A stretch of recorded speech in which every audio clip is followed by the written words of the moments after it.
You don't become powerful by holding on to power.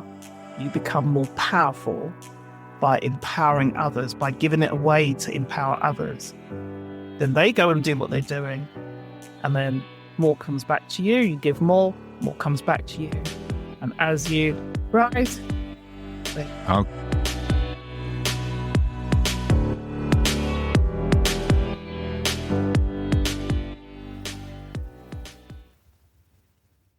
let me invite you to sit back, drop your jaw, tongue, and shoulders. Take a deep breath, and if you wish, close your eyes for a moment and feel deep within.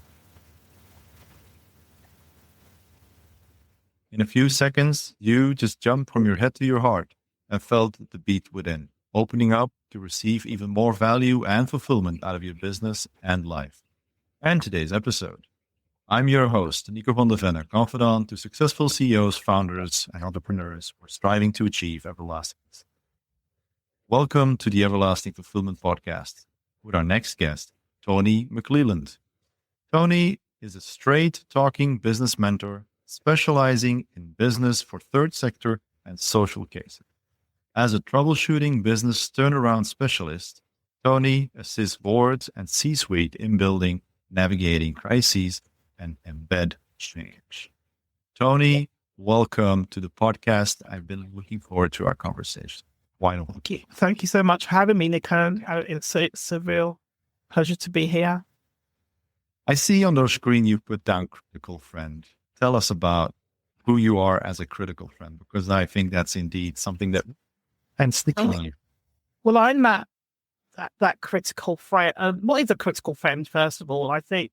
I put it down. People don't search for critical friends. So I'm always going to, if you do, I'm always going to kind of be there. But ultimately, it's that friend in business, that's really going to have your back, tell you as it is, while they're stroking you at the same time. Make sure that you're okay. So they're going to tell you all of these things that you need to know and be really compassionate about it, but also take you by the hand and help you through.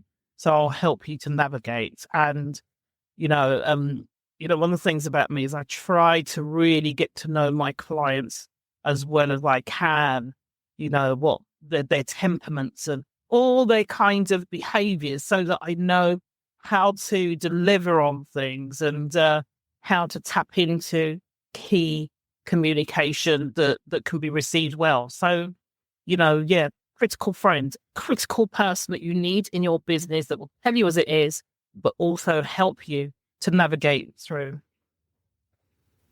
Okay, that's a very interesting step, because there's indeed a lot of entrepreneurs or C-levels or whomever that might need, that nice little slap on the back side, sometimes with a pat on the head, a little nudge, maybe. Yeah. So how did you get to this point where you are right now? What's your history? Well, I've got a varied history, actually. I started off in criminal justice, went into specialist education and care. But in those organizations, I was really leading business. And so I'm really kind of looking at things from the business end, Sorry, just excuse me 1 second. Yes, I was really kind of leading things from the business end and leading teams as well as, the business growth. So ultimately, that was really, really, it was key to be able to understand things like, understanding finances, growth, all of those types of things. So it was really important to be able to understand those areas. Yeah. But in criminal justice, I really took an interest in understanding behavior. Yeah. And really took some time to understand what that meant in understanding behavior with other people. And then I went into criminal and specialist education because I wanted to understand how people learn. So the behavior was, innate, taught, learn, habitual. And I don't think that we understand enough of it. The learning was kinesthetic, audio, and visual. And so I put the two together because if you want to change behavior, you need to unlearn and relearn. Mm-hmm. And that's the way to do it. I wanted to understand that. So while I was actually a principal in special needs education provisions. And what that actually meant was I was that teacher. I was the one that was saying to the teachers, look, we need to explore behavior a little bit more because otherwise little Johnny's going to be in detention forevermore. Really try to understand these people. Then I created a model around behavior and learning, went into organizations to help them with their culture. And sometimes it worked. And other times, there were times when it didn't quite work. And that was because it needed to be bespoke to the environment. And, I was always trying to figure things out and fix them as they went. And so ultimately, what I then went to do is I went in social care and I was, overseeing responsible individuals and registered managers because I was really interested how environments have an impact on young people. So young people in children's homes, for example. So then I started to create this model, which was around behavior, learning, the environment. So it's the blameless model that I've actually got. And then the last two were network and development, which came later on through my own experience. And so what it meant was that I kind of done a 360 on an individual. So this is what it looks like if they're looked after as an individual. This is what they look like in the criminal justice system. This is what they look like, in education, and what that experience holistically looked like. And, I kind of developed the whole concept in relation to we are just older young people. So it's important to get that holistic view, that comprehensive 360 view when you're working with an individual. And that's really how I get results. So that's my background. I've been a chief exec of a social care organization. I've been a school principal of special needs. So typically, my clients are these areas because that's where I've led, but I also have that understanding of people. And the more I understand people, the easier it becomes, So what I do now is I package all of that experience up and I hand it to people, to help them with startup, scale up, and change and growth in these types of business, social causes. So anything that's leading around people and sustainability or people in the environment. So it could be, the National Health Service, the local police service, Metropolitan Police, prison service, etc. Those types of organizations that are working with vulnerable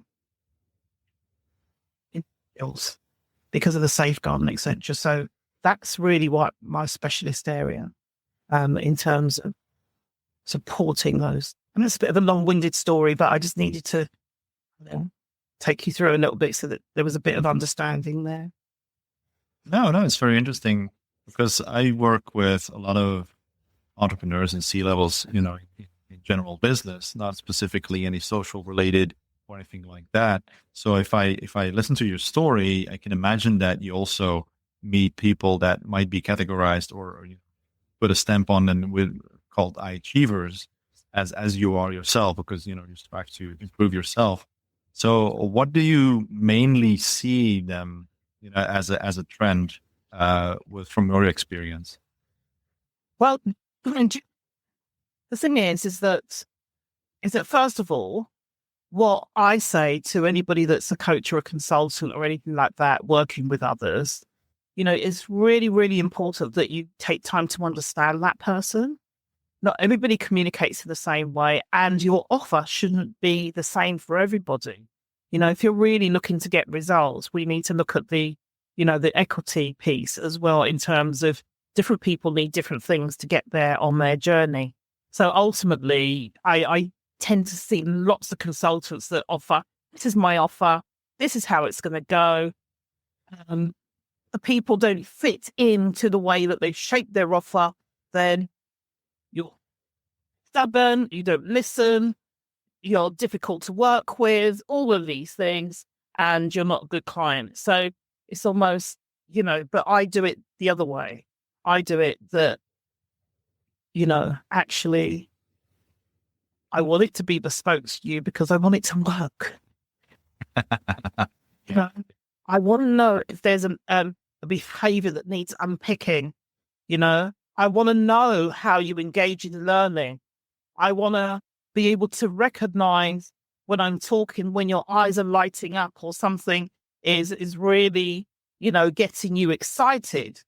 Do you sort of mean? So you really need to tailor things accordingly. And I think that is really part of that secret. Plus, of course, I have fairy dust, which I'm sure we'll come on to later on. But that's really what the secret is. It's bespoke to the individual, isn't it? Because some are neurodiverse, others may be autistic, so some have disability. So ultimately, we have to kind of be a little bit more open-minded. Would you describe that as a real want as well? It's something that they, inherently want to have a more bespoke approach?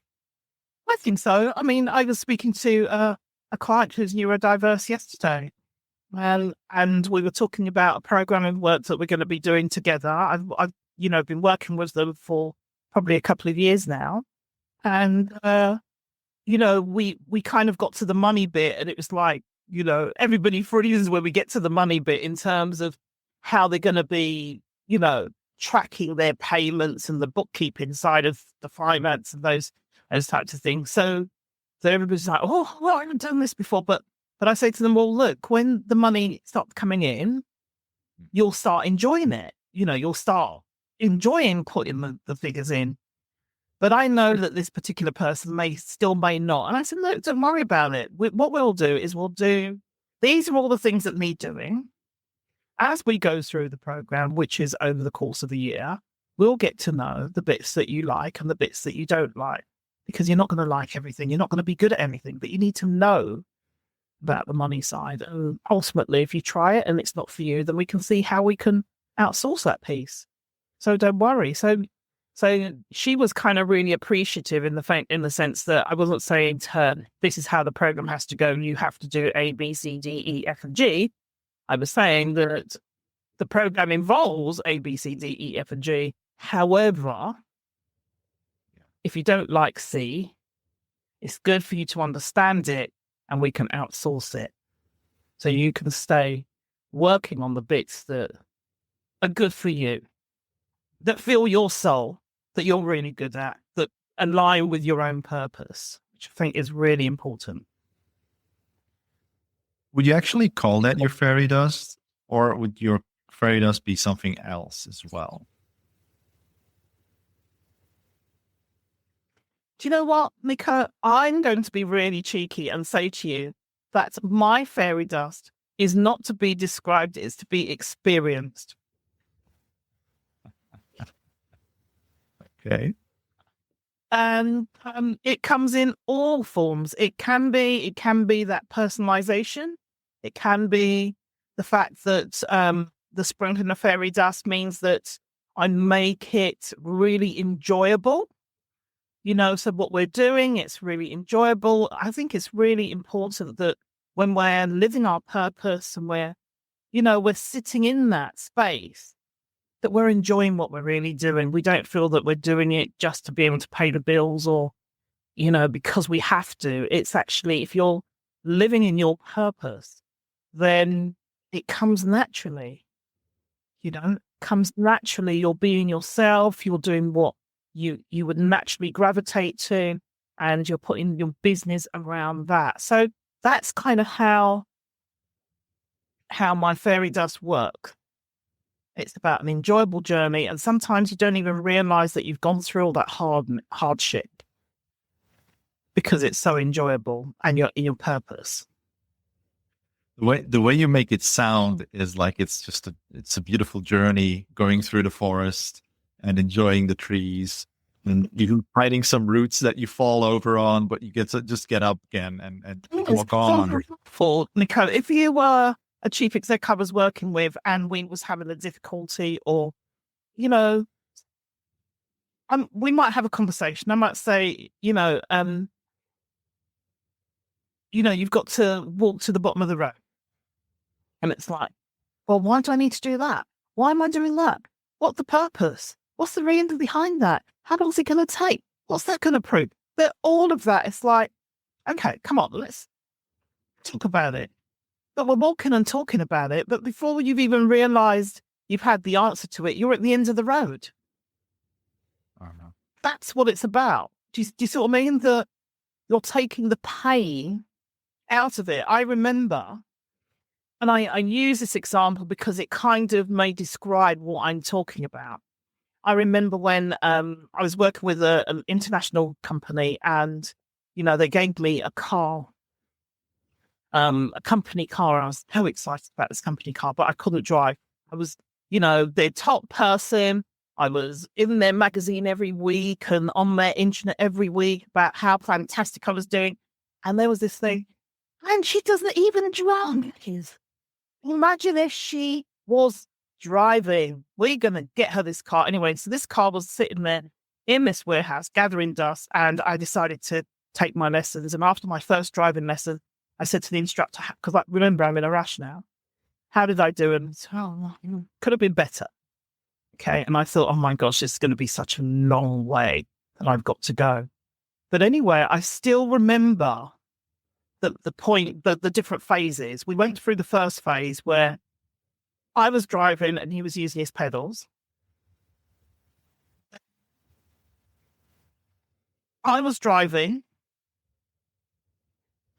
He wasn't using the pedals, but he was still there. And then I was driving on my own. In fact, we could even start before that, and say that he was driving first. So there's the different stages that you go through. And I remember that last stage of one day I said to him, how did we do?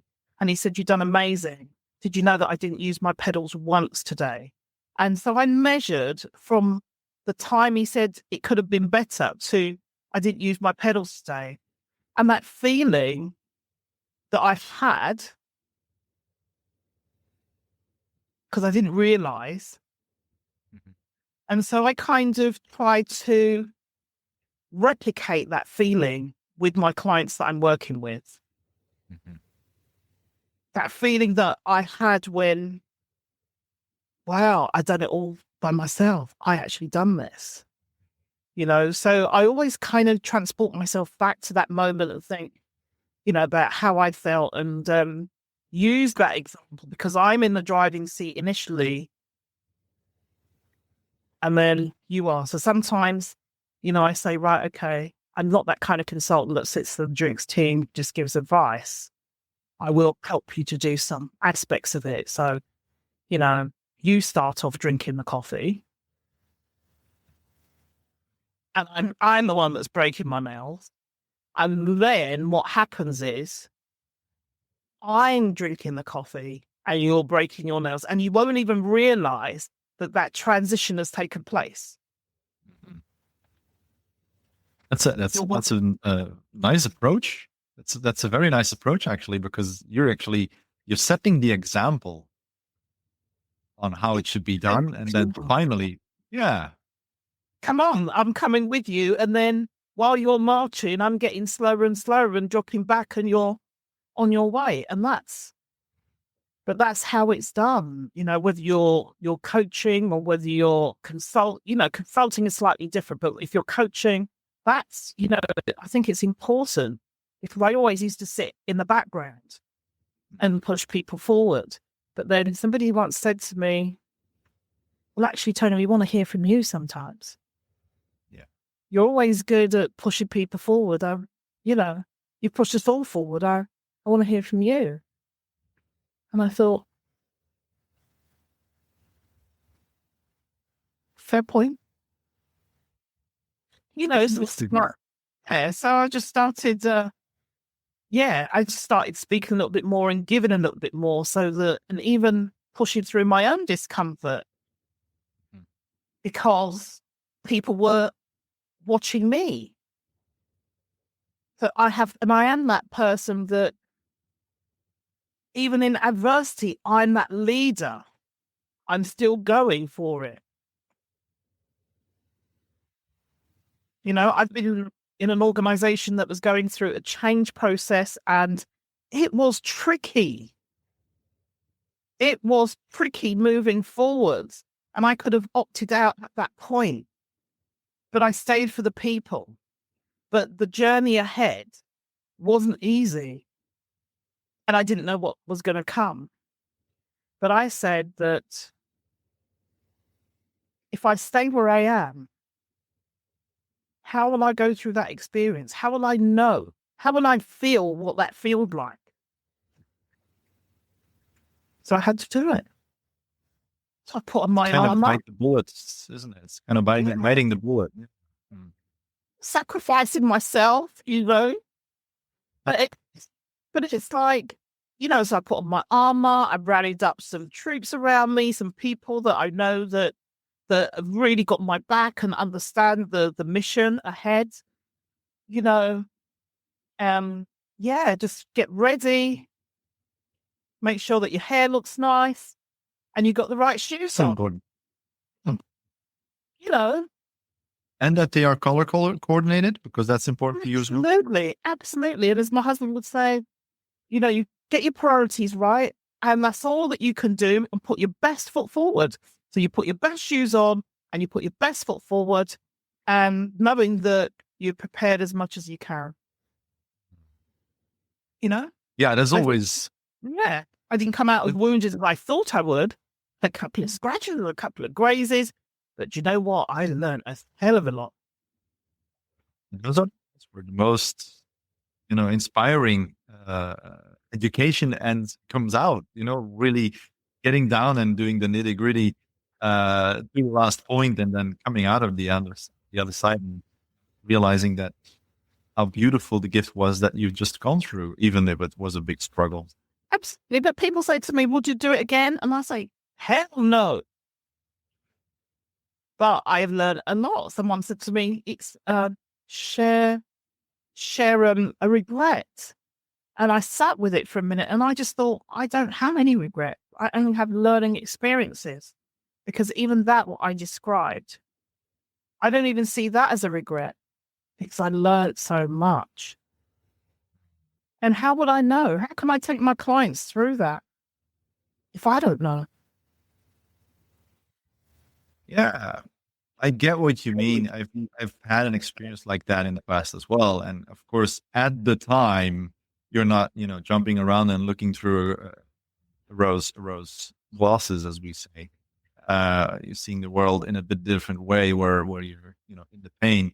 But after, I think I was with that company for like 4 months, and I spent a lot of hours getting the business running, spent a lot of energy in there, thought it was going to go really well. I was going to, you know, rise up into that. But then at some point they just, you know, kicked me out of the door, because they said, you know, we got a contract with a big company, and you've done all the lead work. So now we can go ahead and do it on our own. And kind of smack in my face, honestly. But years after, not even years, I think about a couple of months after, I was so happy that had happened, because in those 4 months, I learned so much, that it was a big gift. And now it's in my backpack for the rest of my life. And you just, you know, you've been there, you've gone through the struggle, and somebody tells you about it. It's like, yeah, it is a gift.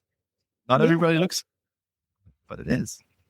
Absolutely. And, you know, so, you know, just from that perspective, you know, even when we were going through the pandemic, it's like you're going through change, you're working with leaders, and there's this thing where ego kicks in, and people are, you know, they're saying that it's okay. I was the one that was saying it's okay to say you don't know. You know?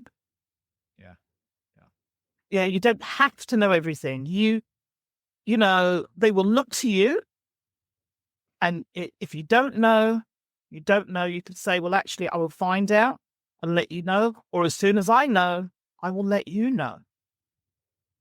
There is strength in that. Absolutely. rather than kind of, because it's all built on trust. Like those people that came into that scenario with me, they trusted me to lead and have their back, and they have mine. If they didn't have my back or I didn't have theirs, it would have been a very different story. Yeah, indeed. Yes, one thing that I've learned as well is, just when in a full blown meeting, when everything has to go as quickly as possible and blah, blah, blah, and you don't know, it's better to actually say, hold on, guys, I need to find out about this before we actually continue. Because if you don't, you're kind of messing with whatever might come out of that meeting, and wrong decisions might be made, which have a lot more big impact than just saying, That's where, sometimes people in leadership, they don't really understand leadership because they make decisions for the sake of making those decisions, and they're absolutely terrible. And sometimes, me as a consultant, I'm kind of going in and maybe tidying things up. So I'm always that one that is like, look, before you put it out there, just be clear, or say, we will update you as we go. You don't have to be 100% on everything, but just let people know that it's likely or it's not likely, but just, one, communicate with people, but two, it's just people that are in these positions, they feel that they need to know everything and they make decisions. And one of the things that I say is that the leaders that know everything are the ones with the most learning to do. Like that. But it's true. It's absolutely true. I've been in my space for over 30 years. Mm-hmm. Actually, it's probably about 35 now. I've been saying 30 years for the last 5 years, so it's probably about 35 now. But I don't know everything. Yeah. And I never will know everything. But what I do know is that I'm 35 years ahead of those that don't know anything. I'm 35 years down the journey. But, so legislation's always changing. The world is always changing. You've got to keep up to date with things. Mm-hmm. How can you ever know everything? But it's the unknowing that sometimes can feed you as well. Because otherwise, if you would know everything, what's the point of even getting to know stuff? Well, there's a quote. I can't remember it exactly, but it's around, there are things that you know, and there are things that you don't know, and then there are things that you don't know that you don't know. And it's that bit. The things that you don't know that you don't know. Yeah, absolutely. And yeah, there's indeed those 4 stages in there.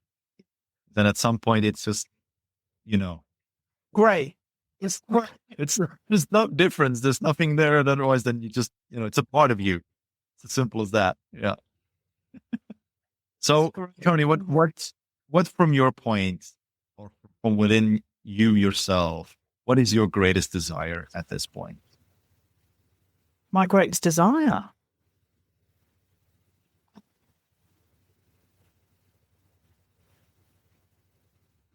It might be, my greatest desire, me personally, is going to be,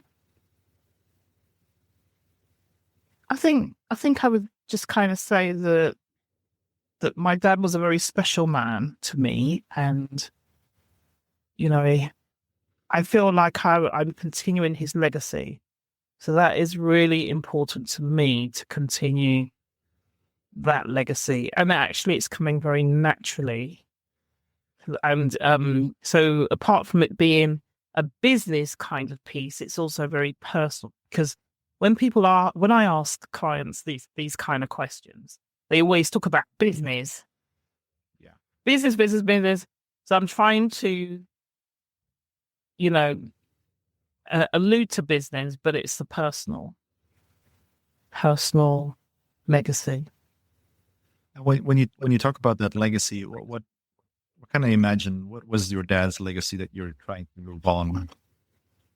Well, my dad was a very wise man, and he gave lots of advice. So if you could try and think about an older person, not necessarily in a rocking chair, but even my friends used to go to him for advice. Well, even now, even now they go to my mum and I'm not even there. It's like, oh, I'll pick up the phone to call my mum, and it's like a man answers and I'm like, who's that? And it's one of my school friends. Do you understand what I mean? Like honestly, they're my dad, he was a really good man. He never done anything wrong. He was a law abiding, he smoked cigarettes, which was about as bad as it got. He'd have the odd beer occasionally. But other than that, he just didn't do anything wrong. He would make sure that he had a thing where he'd say that we all needed to make sure that we could ride a bicycle, swim, and drive. And that was his mission, that all of us should be able to do that. So that was his thing. And then when we all done that, he would make sure that our children were able to do that. So on a Sunday, he would take them swimming, or you see this convoy of bicycles going off into the, so they're going to the park or whatever it is for the day. So that was his kind of thing. But he was really good in the sense of he was cool. Lots of my friends wanted him as a dad. So when we had time off at school, we would have little parties at my house. My dad would come in, but my friends would be there and he'd be cool. She said, he was kind of like, he was really cool with that. And he gave lots of advice. And when he had a terminal illness, when it came that time, I remember we spent some really good quality time, because it was like, well, look, there's no point in being angry about this situation now. Let's try to build these positive memories. And so we had some really good. And at one time I said to him, well, what is it that you want? And he said, well, I just want to know that you're all right, that everybody's all right, and then I will be all right. And so that kind of resonated with me, because there he was, selfless, with this terminal illness and still thinking about others. There was not one bit of it in there that was for him, and I thought, now that's really commendable. So when he passed and it was his funeral, everybody was there and they all came on the microphone and were talking about how he brought their family together, how he gave them great advice, how this and how that. And I didn't even know I was like, and who are you? And who are you? And I didn't know all these people. So these were the things that come behind the scenes that I didn't know about. But actually, all these lessons that he was teaching me before, some of them don't make sense until now. Yeah. Do you see what I mean? So even now, some of the things that he says, I will go back and go and say, well, actually, what would he say? And sometimes I'll even share things with my clients that he would say to guide. And so I feel that he had a really good spirit, and that whole piece around compassion for others.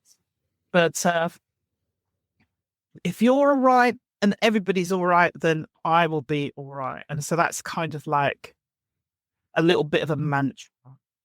That's indeed that's a beautiful legacy. So in essence, relating to that legacy, what would be your advice today for people that are listening and they're, struggling or trying to find a way to, feeling more fulfilled or more achieved or whatever it might be? What would you advise people today, especially? If they were leading an organization, is that the context you're asking me? Well, I think that, because I've done a talk yesterday, and one of the things that I talked about was the fact that people are so focused on themselves. And yes, it's important to be aware of yourself and do the right thing for yourself. But they're very detached from the impact on others. So you want something, you're going to get that thing. But actually, have you considered the impact on others by getting that thing? Yeah. And because this particular organization where I was speaking, it was kind of, I've seen a lot of that kind of culture. So it was kind of geared in that way. So it's really about just being a bit more open-minded and really thinking in that way, being a little bit more compassionate. But one of the things I would say is that in my career, well, I shouldn't really call it a career. I call it research, really. But over the years, compassion has been key, and it's always been a winner. And that compassion has been around the fact that when I've been criminal justice and working with young people in the criminal justice system, it kept me safe. When I was working in communities and looking at critical incidents and things like that, and liaising with the communities, it brought calm and resolve. Yeah. When I was leading large organizations, up to 700 plus staff, it brought efficiency and effectiveness. So I found that regardless of what you're doing, if you put some compassion in there, you could be onto a winner. Yeah, it's true. So because that's what's followed me. I looked, what was this common theme? And it was, if I follow the theme of compassion, so now I do lots of work around compassionate organizations and compassionate leadership, to future-proof and accelerate your business around compassion. What is compassion? It's to really, just be thinking about the people and planet agendas. A compassionate organizational business is one that is thinking about taking positive action for the people and the planet, showing consideration for people and the planet, which we all have to do. Very wide thing at some point. Yeah. And it's not something that it's something very wide. Compassion can be something on different levels, not only towards people, but also towards what's outside or environment or, showing consideration. Because if you think about it, the word compassion is about taking action. It's not empathy, it's not sympathy, it's not pity, it's taking action. So you're taking positive action while being considerate for people, taking positive action for the planet and the environment. And those are the leading agendas moving forward. And I found that it starts off with compassionate leadership. However, you can't be as effective in your compassionate leadership if you're not in an organization that supports that with their mission, vision, and values. Yeah. You'll probably be the only one and fighting against other things that are not there. Yeah, absolutely. So if you've got a compassionate organization that's that way, and it's part of their values or their mission vision, and you're coming in with that compassionate leadership, then you're more likely to, so this is where I have Compassionate C, and they are about coaching, they're about community, because you can't do it on your own.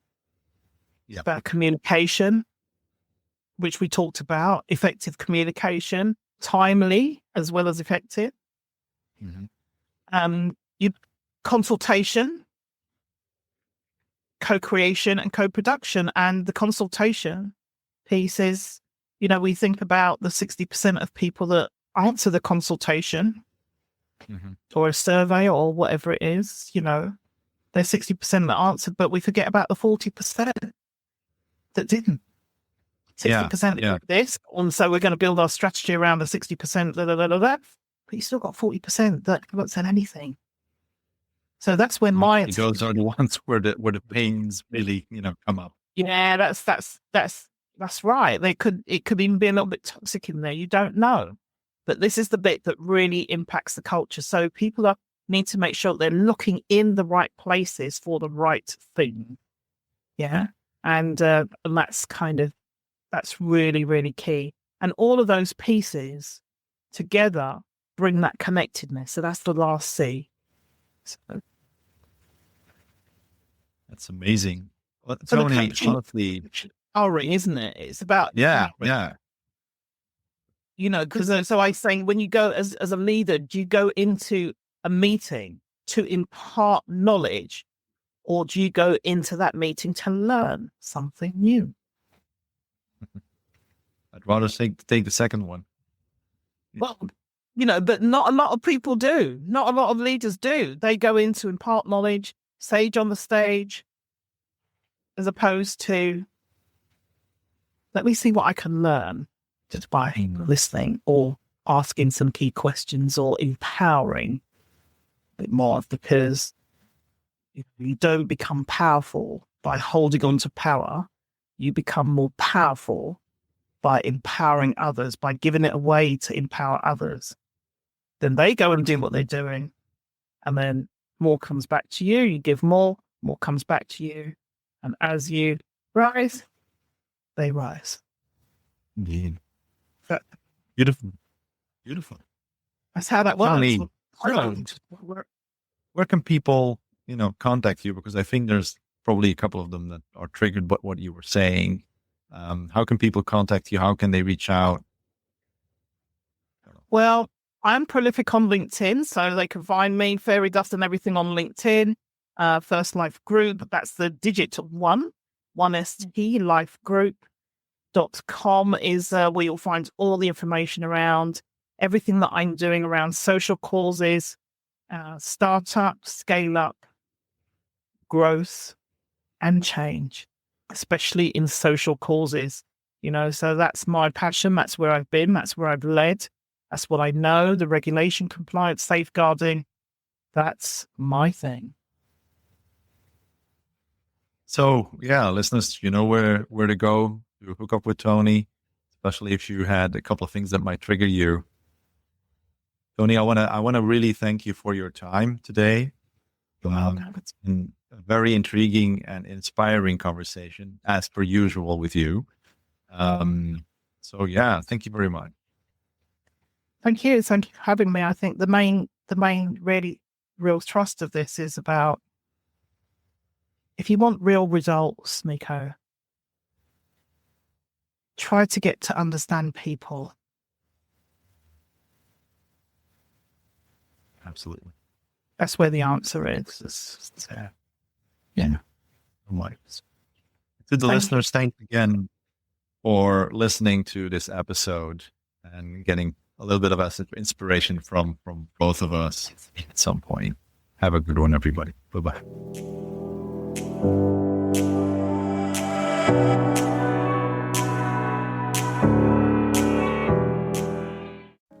Thank you for listening to the Everlasting Podcast.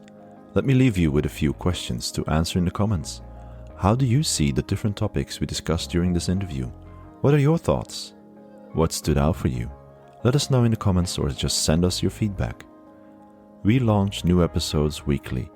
Don't miss any by ensuring you are subscribed to the show. Click the follow button now. We depend on the organic growth of the podcast to inspire more and more people.